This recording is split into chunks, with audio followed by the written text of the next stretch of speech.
Hi and good morning. Thanks for joining me in my shop. As you can see, I've cleared off my bench here except for some cords. I'm going to be focused on two issues that have come up in my shop.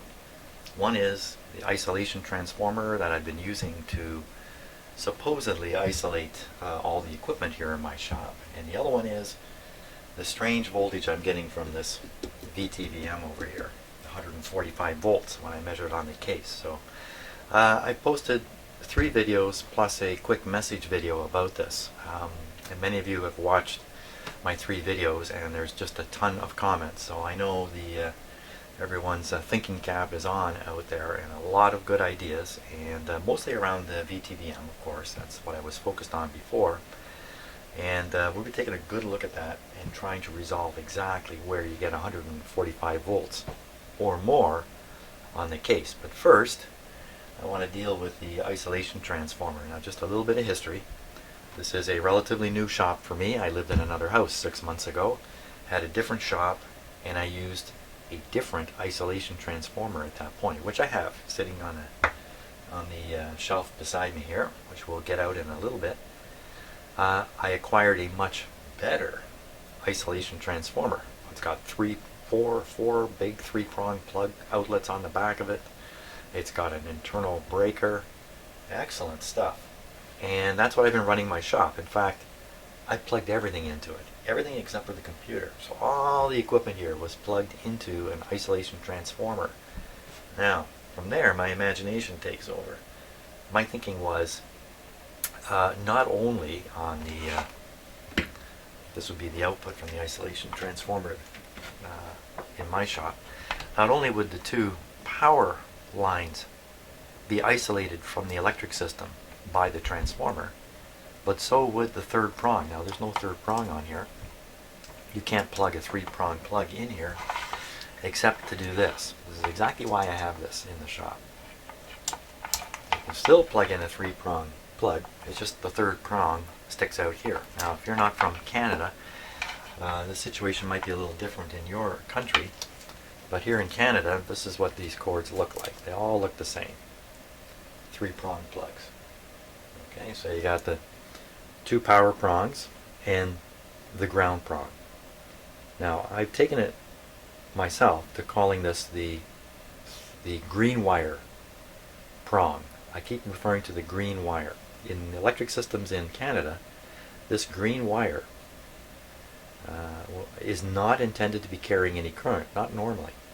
And this runs along quietly beside the 2 power wires, the white and the black, and connects to things that intentionally have no current flowing in them, such as the cases of equipment, the cases of your stereo, and everything that has a 3-prong plug. This purpose of this prong and the green wire is to apply a safety ground to electrical things like cabinets, so that if they become energized, a fault current will shoot down this wire. This wire basically leads back to the neutral point in the fuse box in everybody's house, cause a short circuit high enough on the power source to trip a breaker. My house has a standard 15 amp breakers, so that's what this shop is now, protected by a 15 amp breaker. So now, what does an isolation transformer do? Well, I thought an isolation transformer certainly isolates the 2 power wires because they're on the secondary of the isolation transformer. And I thought this was also isolated away. In fact, I really didn't expect 3-prong outlets on the secondary side of an isolation transformer, but there are 3-prong outlets.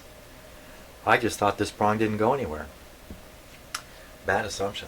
Shouldn't make assumptions around things that involve grounding.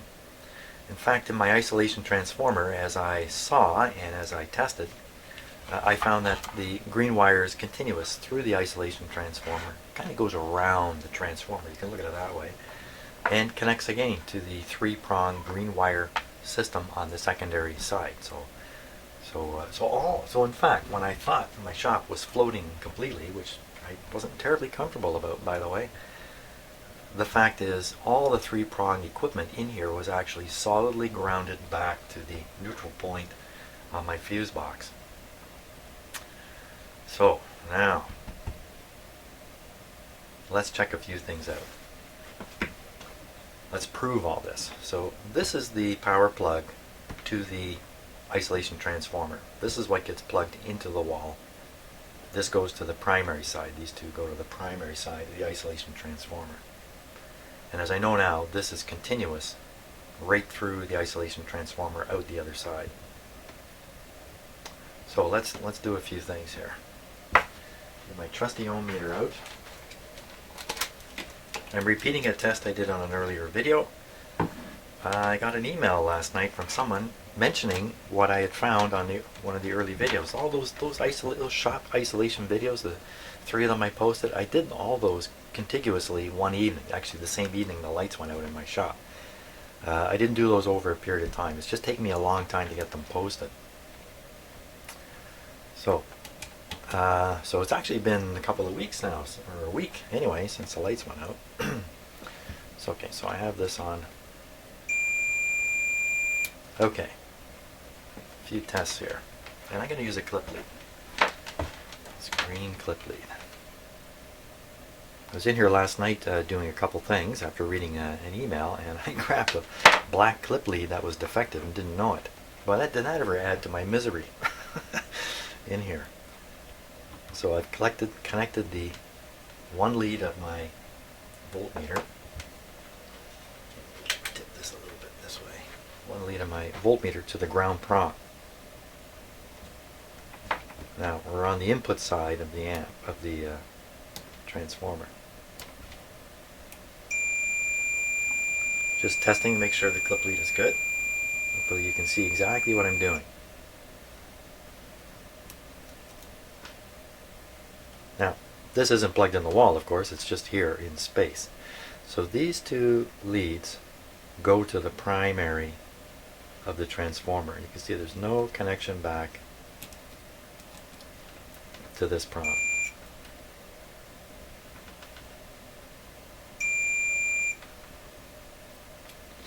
Now we'll look at the output side. Now this is only a 2-pronger. I got a 3-prong cord here. Plug it in. Of course, the ground plug is outside of all this, so I won't worry about the ground terminal right now. Okay, so these 2 wires are connected to the 2 prongs that have gone into the outlet. So this is the primary to the transformer, and this is the secondary to the transformer. So let's just fool around here a little bit. I'm still on the ground terminal. We get nothing. Okay, we get nothing on the green wire because the green wire is going nowhere, right? It's just hanging here. You know, it's silly I even tested, but I've had so many weird things happen. I'll measure anything these days. Okay. Now what about these guys? Now these guys are coming from the secondary, and this is where the isolation takes place. So there's no connection between these back to the 3rd wire ground.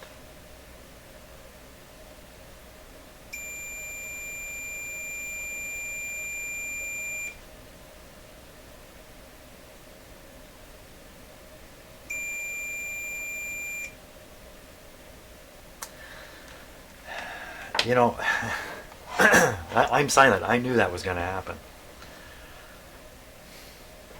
What kind of an isolation transformer has no isolation? Now, I opened up the cabinet on this isolation transformer. We'll do it again.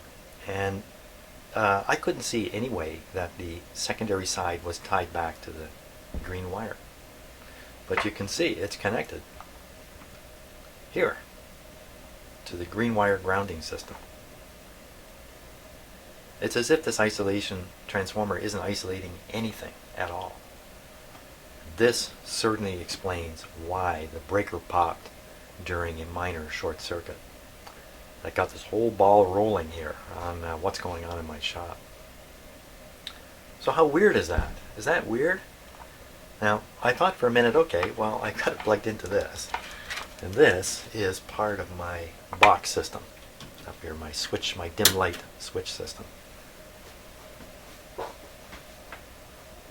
You know, I didn't even have the switches on here. These switches are open. I think these are only single single pole switches I've used in here. They're multiple pole switches, but I've only wired up one pole. So I don't even have these switches closed, and yet I'm getting this.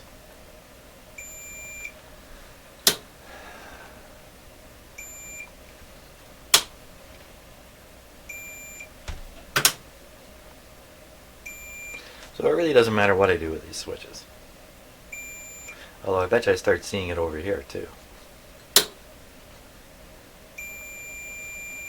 Because once I close the switch, these wires are in a sense connected. So there's zero isolation from my isolation transformer. I'm still suspicious of this guy, so what I'm going to do is I'm going to bring up the whole isolation transformer. We'll set him up here. We'll take this out of the circuit in case there is a connection in here between the white wire and the ground wire. Although I checked it very thoroughly to make sure that wasn't the case. Now I got to lug this big transformer up here. Hey, give me a second.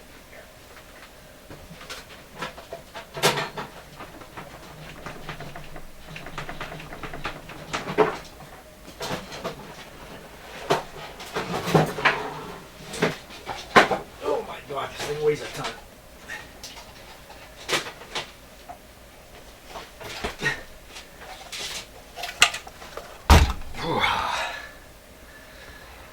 Whew. Hey, look, there's a ground terminal there.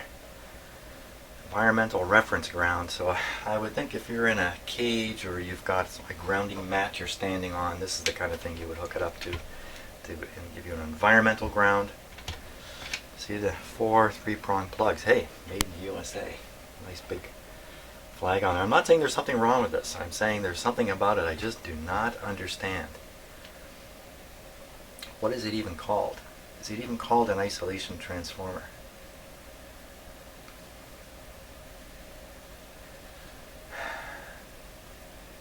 IEEE standard so-and-so, so it gives a standard.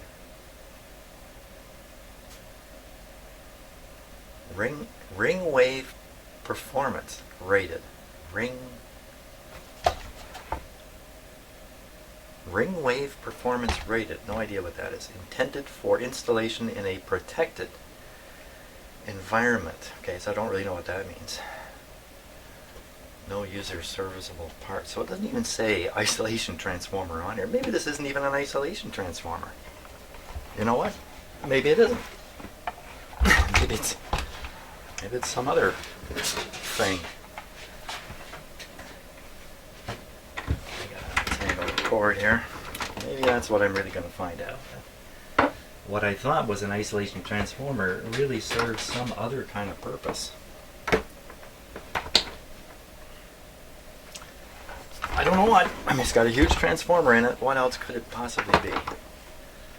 1 AC. So see, nowhere on it does it actually say isolation transformer.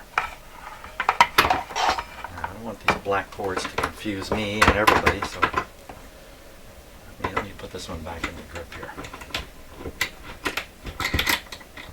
Okay, we'll just plug this guy in. Of course, this is not in an outlet or anything like that, so there's no danger. This is how my box was plugged in, just plugged into here.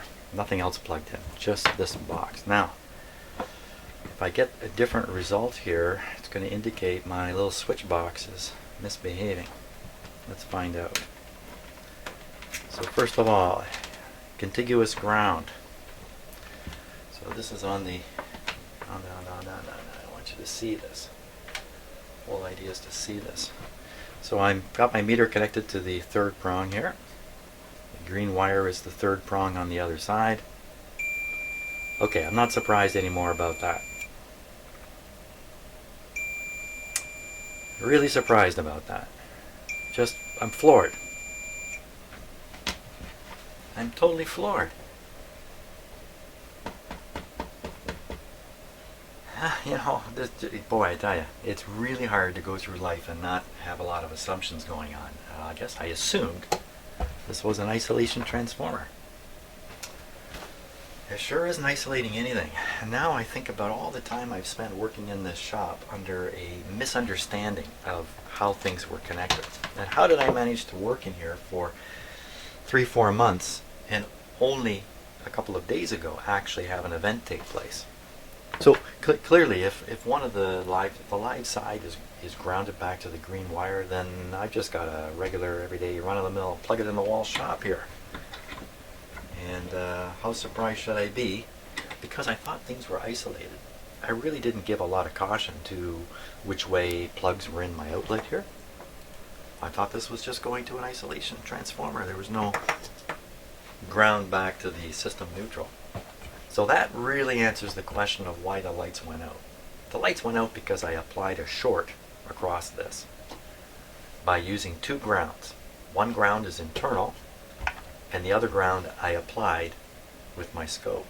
If you remember, and you probably don't, but I do, I had my voltmeter lead here coming out, just a regular, test probe and ground clip, and out of my scope I had its lead coming out, and it also has a test probe and a ground clip.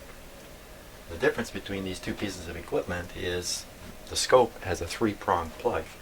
My VTVM does not. VTVM really doesn't enter into this next picture as far as I'm concerned. It could have been connected or not.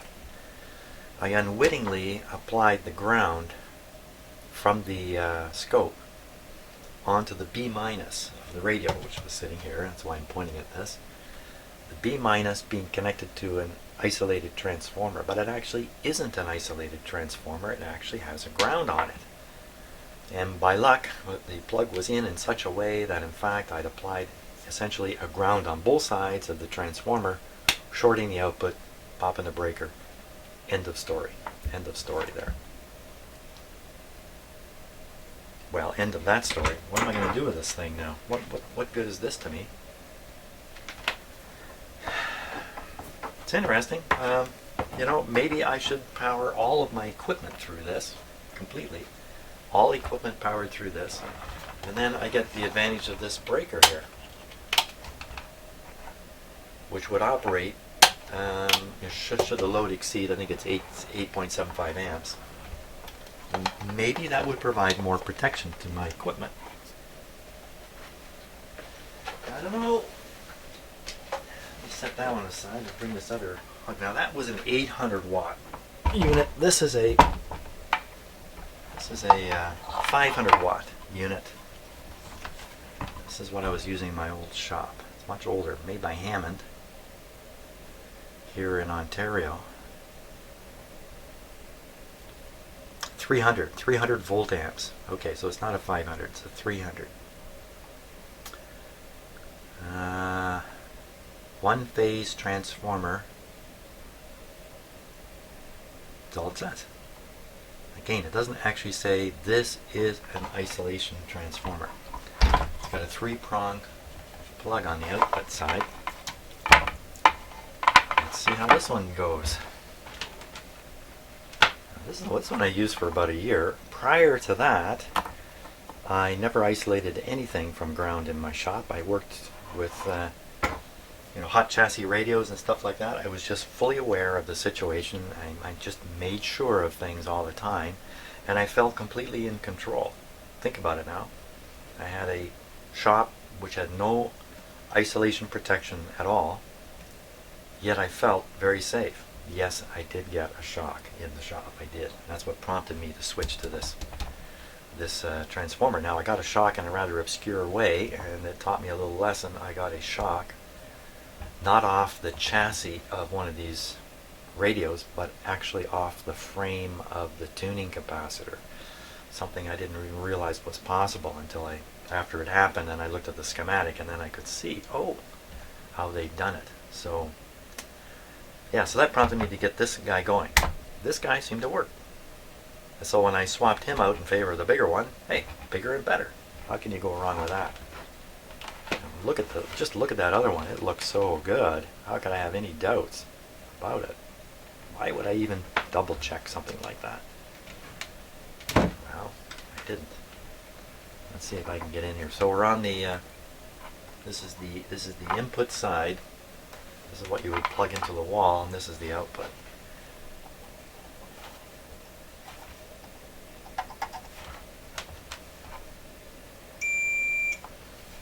I've held this long enough. Yeah. So you can see the case itself is connected. What about in here? Yes, okay. So the ground passes through. What about these guys up here? Let me plug this in, make a better show of it here. So once again, green wire passing through. Because in my shop, this was plugged into this. This was the only thing running from it. Then this is how the power gets to the things I'm working on. This has a 3-prong plug, but as you would know, in one of my earlier investigation videos, I discovered the third wire was just dead-ended in here. It didn't connect to anything. Since then, I've connected the green wire to this metal box here, just for increased safety. But I never concerned myself with the ground prong down here, because I knew that whether it's connected or not here, it was ending at the box. It wasn't going anywhere beyond there. Now, we're ready for the big test. What about the windings? What about the windings? Now, this meter makes a tone here. I'm going to die. Let me just test it here on the green. Try that again. Okay, here we go. I hear nothing. I hear nothing. This is what I would expect. This is exactly what I'm looking for. This is apparently what is not true of that other thing. I have to call it a thing now. So all I can really guess is going on with that other thing is that it's a technique for introducing that switch, that breaker. I don't know what use that other thing would be. And you know what? I opened up the cabinet on it, I looked inside. I couldn't see any ground connection at all. So for now, what I'm going to do is I'm going to put this guy back to work. He's going to power my box and the work I'm doing in the shop. I now know without a doubt the secondary of this is isolated, which means I can apply a ground, which means when I'm working on a piece of equipment, I can stick one ground on anywhere. I could stick it on the B-, I can stick it on the B+, I can stick it anywhere I like to stick it in that radio. It will not cause a short circuit. Just have to be careful if I'm using 2 pieces of 3-prong equipment that I apply the grounds from that equipment to the same spot. I'm going to talk a little more about that in a minute, what I'm thinking of doing. So this resolves the issue with my shop. The surprising fact that here I thought I had one situation where in fact I had something totally different. You know, it's lucky. It's lucky that what happened. Nothing bad happened. No equipment got damaged. My ego got hurt a little bit. That's about all.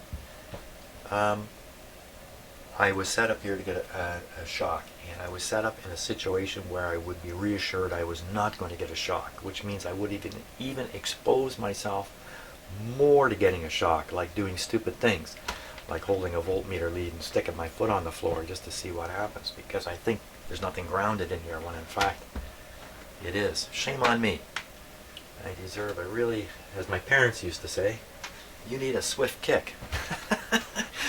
I need a swift kick, man. Well, I got a swift kick. And I hope you can appreciate the reason I dwell on these things when I come across them, and I do dwell on them. When things don't add up, I get curious, and if it involves some safety thing, I get worried. And that's a good way to be. It's a good thing to be worried and cautious. But you see, everything worked fine right up until the lights went out. I am a lucky guy. I'm a lucky guy. Now that we've resolved that, let's get this crazy voltmeter out here again.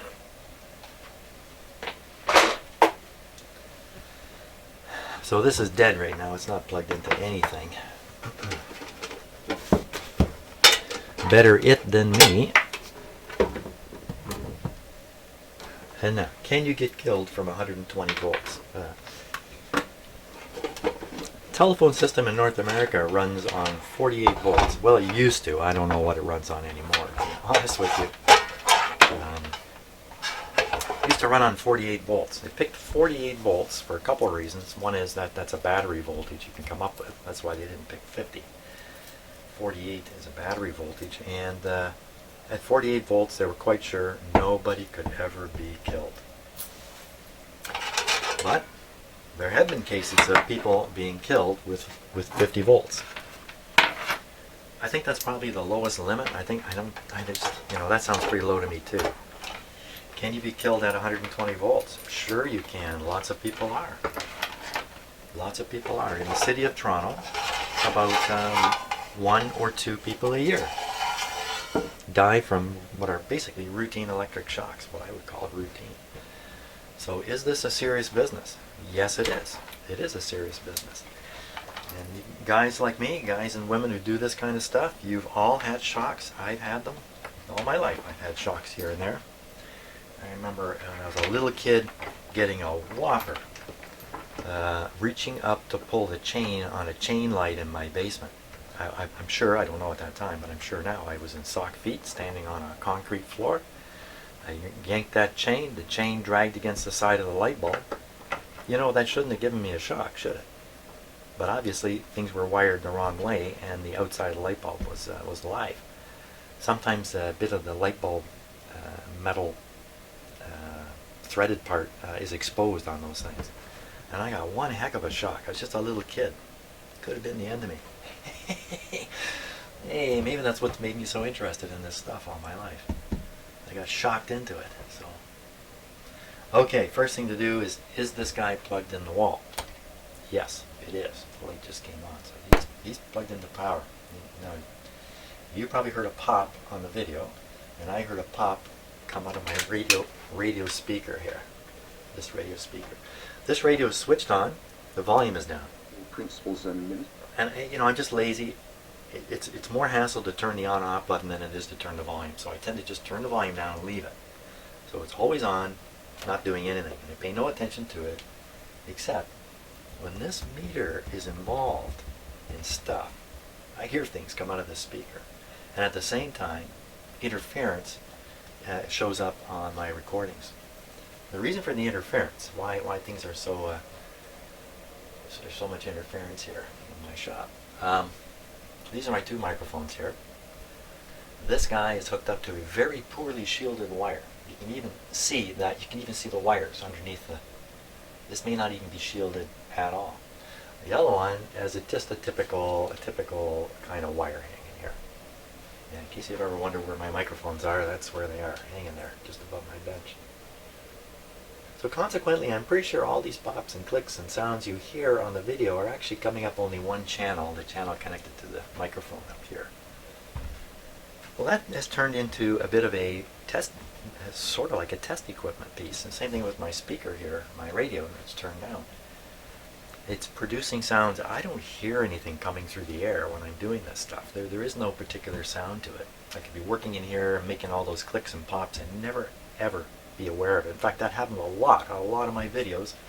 After I shoot them and I'm fixing them up, getting ready to post, I hear all these pops and clicks and stuff going on that I don't hear in the shop here. So, okay. Well, let's see if the 145 volts is still there. So, that's a good starting point. 145 volts. And then I'm going to tell you my theory. My theory has still got some gaps. My partial theory on what is going on here. Okay, so we're on the 200 volt AC scale there. I stick this on to the ground. I'll stick this on a grounded piece of equipment right here. Turn it on. There she be. Now, I measured this voltage with a resistor. It's a big resistor. And there was 12 volts left for the meter, most of it falling across the resistor. What went on in my head when I did that was, to me, that was proving that there is not a lot of power behind this. You can't draw a lot of current off this 145 volts. So I may not have said that at the time I was doing it, but I really calmed down quite a bit when I saw that. The thing that's really got me curious is, where do you get 145? Why not 122? You know, the line voltage. Why not the voltage of the transformer that's in here? Why this weird voltage? Now, I probably repeat something here. I already did once, but I am going to repeat it again.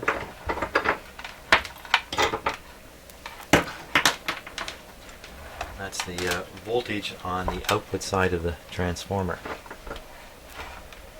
Let me just spot it here.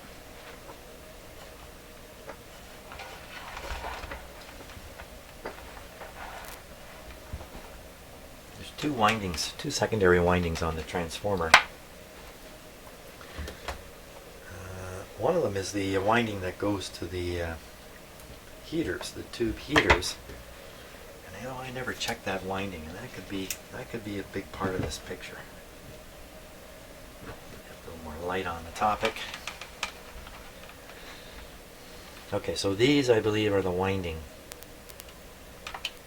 This is the winding for the tubes.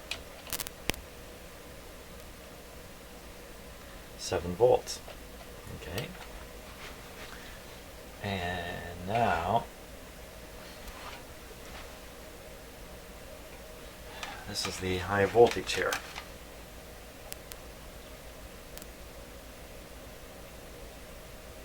$136.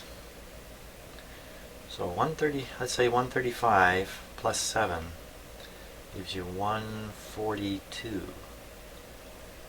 Gives you 142. Wow, is that ever close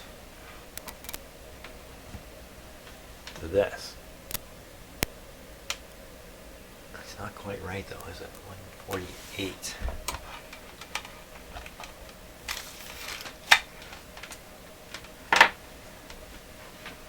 So here's my thinking about this.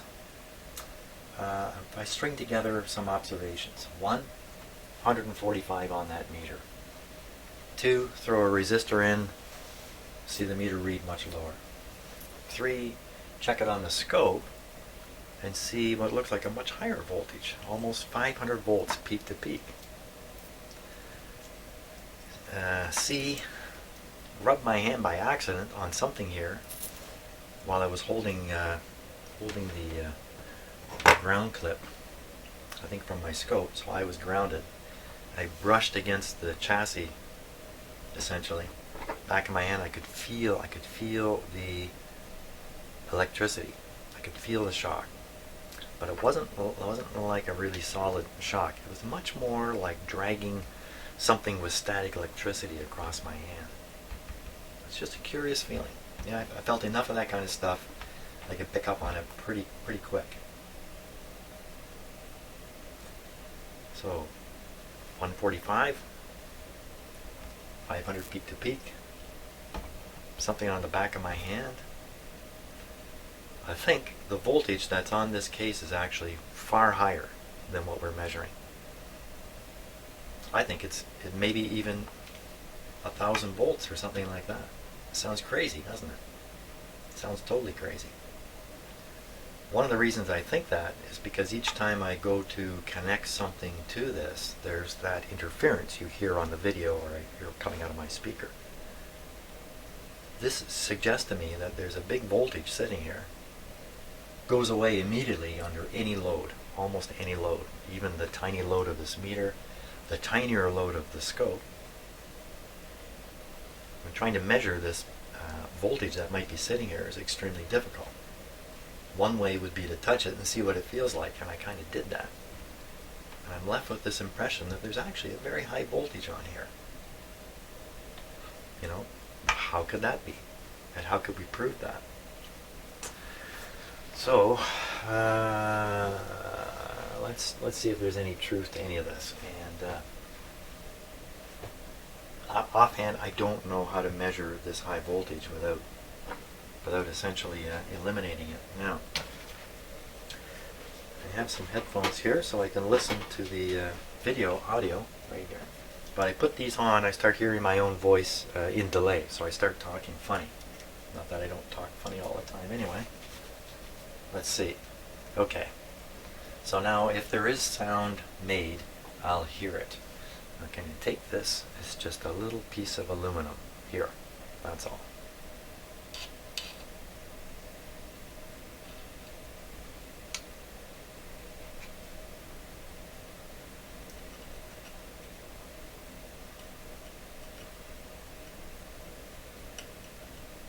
Pretty sensitive microphones, wow.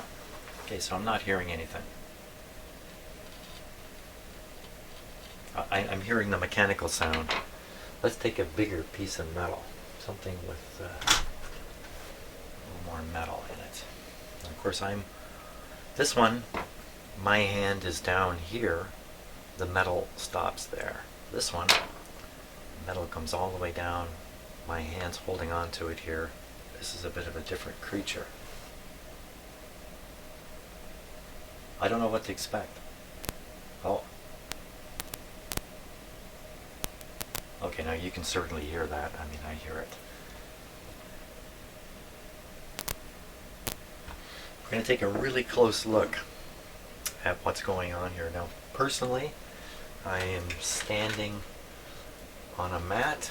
I'm wearing rubber-soled slippers, and the mat is on tile, and the tile is on concrete. As far as I know, it's on concrete. I didn't put the tile in, so I don't know. So you can see that I am not really grounded to earth.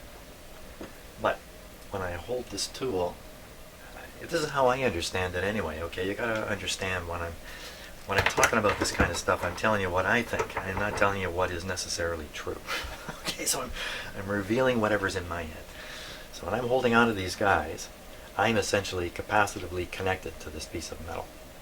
And that's part of what's going on when I'm doing this. I'm actually involving myself into this, not just the metal of that tool. Yeah, so I was going to get the close-up camera and see what we can see here in terms of sparks. Yes, actually, I am going to look for sparks. This is going to be tricky to do. So give me a minute here, and I'll get this set up properly. Okay, I think I'm ready for this crazy experiment. Now, I've got one camera here looking up this way, at this edge here. Another camera looking the other way at the same edge, because I think if there are sparks, they're going to be really tiny, really hard to see. Well, we'll start like this. So, okay, so the one camera is looking at that. Here's the edge right in here. Because I'm going to have the lights out while I do this, so it might be really hard to see on camera when I actually go to try this. And the other camera, the one you can see looking back, is looking up that way, right at the edge. That's the one we're going to start with. And I'm going to drag my oh so powerful pair of pliers up and down here.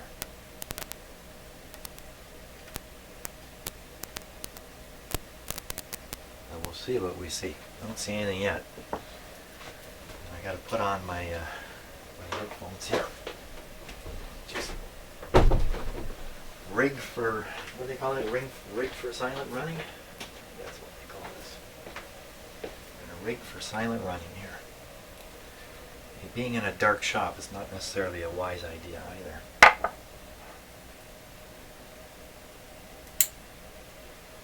Okay, last light to go. May not be all that dark actually. Of course, you can see my computer screen in the background, and you can see the bulbs. And I can barely see the piece of metal I want to rub this tool on. Let's go in the dark here. Oh, I didn't put the headphones on. I gotta get the headphones on and make sure I'm hearing this.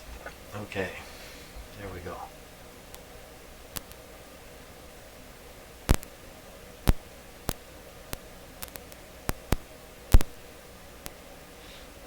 Down here, I'm down here in the dark.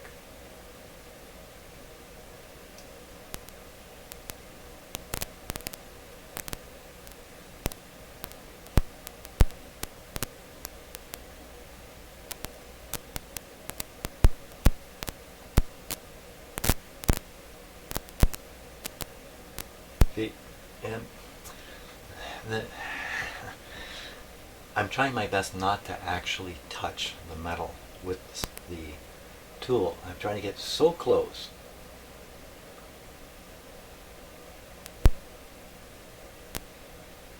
Those discharges are taking place. I've got the tool at least a half a millimeter off the surface. Let's try the other camera here. Ooh, that's dark. Can't see anything, can you? Can't even tell where the tool is. Here, let's get oriented. Just a second. Here.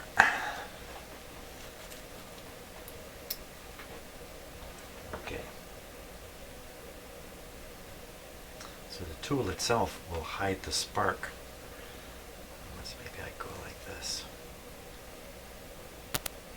Okay, keep your eyes right on the spot.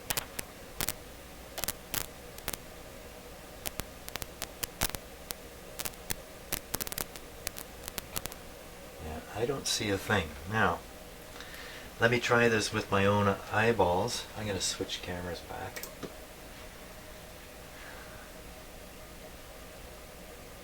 Try and get my tool inside of the... You know what? It's dark in here. Oh, my camera fell over.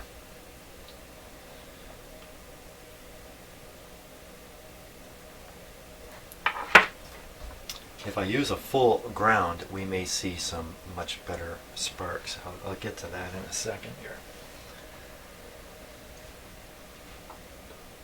Okay, right here, and I'm going to be looking with my own eyes at it too. Here we go.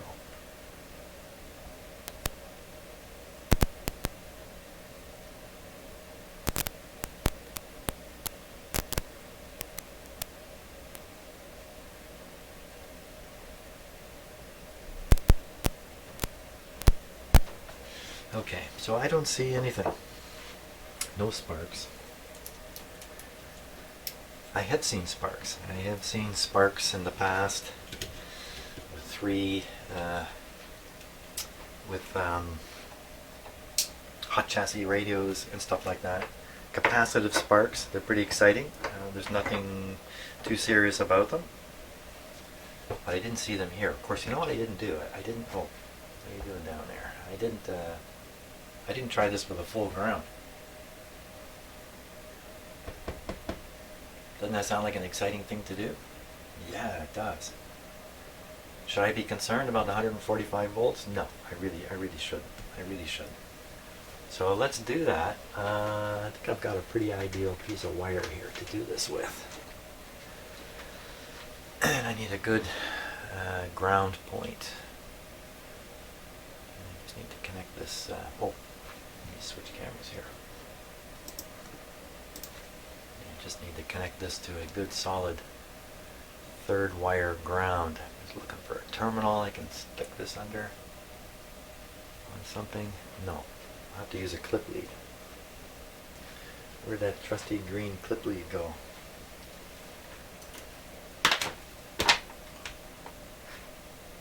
So this will be basically the first time I put a solid ground, as solid as this might be, onto the chassis of the VTVM since the lights went out. But now I understand why the lights went out, nothing to do with the VTVM. So the heat is out. Ready for this? Boom!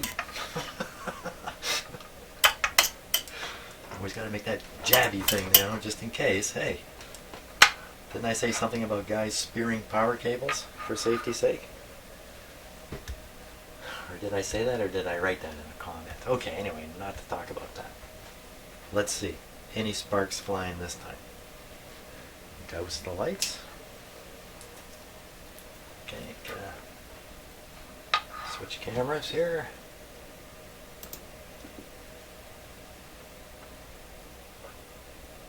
Okay, get my wire ready. Wait a second, I gotta turn this light off. So that's where I'm going to be tapping it, right in there. Oh, see it? I see it.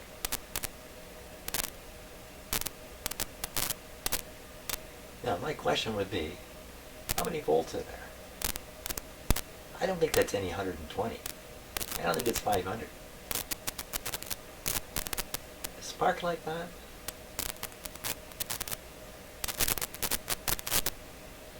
Well, here's the thing. From what I understand, you need 600 volts at least. Actually, a little more than 600 volts to jump the smallest air gap. This is why a lot of power systems are, one of the limits you commonly find in power systems is around 600 volts. So they, in other words, in a power delivery system, if you go above 600 volts, you face a whole new set of criterion for building your system, new standards, regulations, things like that. Because once you get above 600 volts, it's possible to get an arc through air. So below 600 volts, no electricity is going to flow until things are in contact. We could talk about that contact at length, actually, because, you know, nothing's ever in real contact, ever. But nevertheless, when you go above 600 volts, you can expect air gap jumps to happen. Probably up around 1,000 volts, it becomes a more serious problem, if you like. So, there we are. I think there's about 1,000 volts here, or more. Now, stick that in your pipe and chew on that for a while. Where the heck does that come from? How do you generate this level of voltage here?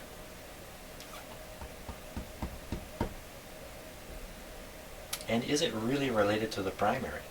So the prevailing theory in my head and in many of your heads is that there's a capacitive link between the primary coil in the transformer and the secondary coil, and the capacitive link is responsible for these effects.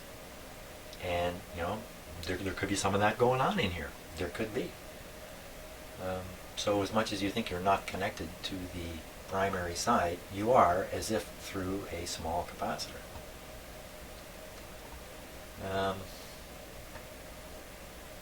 But that cannot account for this incredibly high voltage. Or can it? Can that capacitance and the inductance of the transformer windings combine to form a resonant circuit? Perhaps at one of the harmonics that are provided by the nonlinear diode that's in here, chopping the AC into pulsy DC.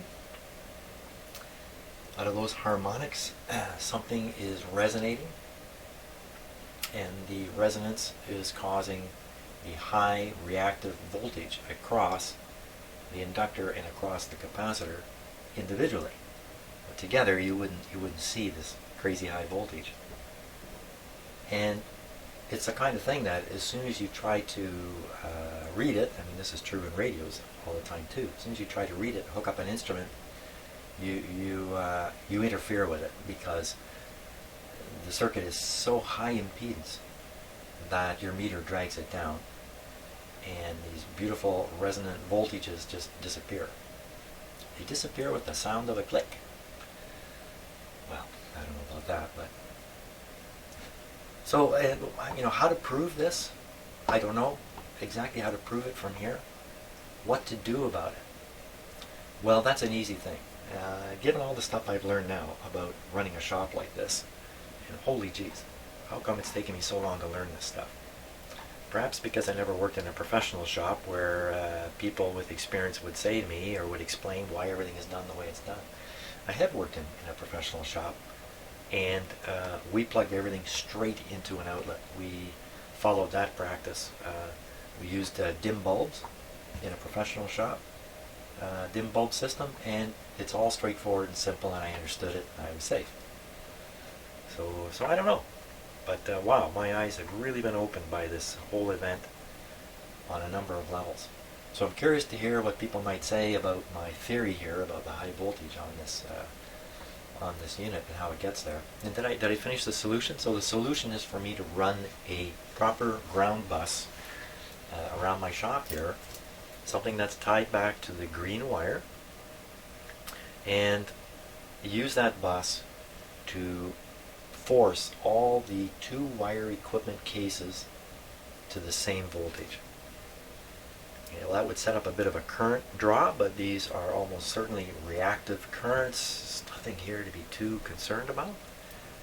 So that would force all these instruments to the same voltage on the case, and for many of them be the same voltage on the ground clip, the negative test lead, if you like, coming out.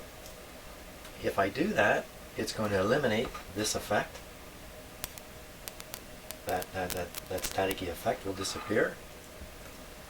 And should I make some further mistake in here, if I hook up, if I put in the proper isolation, it's another thing, I put in the working isolation transformer, which I will. The secondary side is completely isolated, found that by testing it. It cannot draw a power system short through it. It can draw potentially enough power through it to trip the breaker, but as for a ground fault type situation, can't happen from the live wires here to ground. In fact, I should be able to. Maybe I should demonstrate this too. I should be able to turn on some more light here first. Should be able to plug this guy into my isolation transformer, the one I know is working. I should be able to take a real ground like this one. This is connected to my scope here. See, I just clipped it onto my scope. Whoop. Come on, camera. Just clipped it onto my scope here. I should be able to stick this. This is not plugged in. Into either side of these. No concern. Don't stick two in, both sides, that would be a problem. But one side, anything. Of course, this isn't plugged in, I'm just kidding you here. That's the way this place should be working. And that means if I have a radio plugged in here, and it has a live chassis, the chassis is only live relative to the secondary side of the isolation transformer. It's not even live relative to the earth ground or the green wire ground or the power system ground or my neutral, whatever you want to call it. And that should provide great safety for me. The only time I got to think hard is if I have two pieces of equipment, both grounded back to the green wire, and I'm going to take the ground connections of those two pieces of equipment, let's say the scope and the signal generator, and I'm going to use them both at the same time but not in the same place inside the test equipment. Same place, no problem. In fact, that's what I have to do. Two different places, things would get interesting after that, because I'd essentially be putting a short circuit in there. That's where I'm at on this. I feel, it's been years doing this, and this has been a tall mountain to climb, even though it's among the most basic things going. And if any of this stuff has helped any of you in your own shop, your own working environment, then I'm pretty happy. But a lot of this is about me. I'm not really trying to teach any of you anything. I'm really trying to make sure I know what I'm doing here. And I think I do. I think I got a really good grip. Don't know if my high voltage theory resonant situation inside this voltmeter is true. I don't know. But I welcome any other explanation for how you can get what I'm sure is 1,000 or more volts on the case of this transformer. It's almost like static electricity. Almost like that. Anyway, thanks so much for watching this. And now listen, I've done a whole bunch of work on a radio. I haven't been able to post any of the videos for the radio I've worked on. I'm getting close to finishing it, because the very first video was shot with my telephone, which I have in my pocket here, my telephone. And for crying out loud, I cannot get this thing to connect to anything so I can unload the video. I can't, I'm stuck with it. It's just a couple minute video.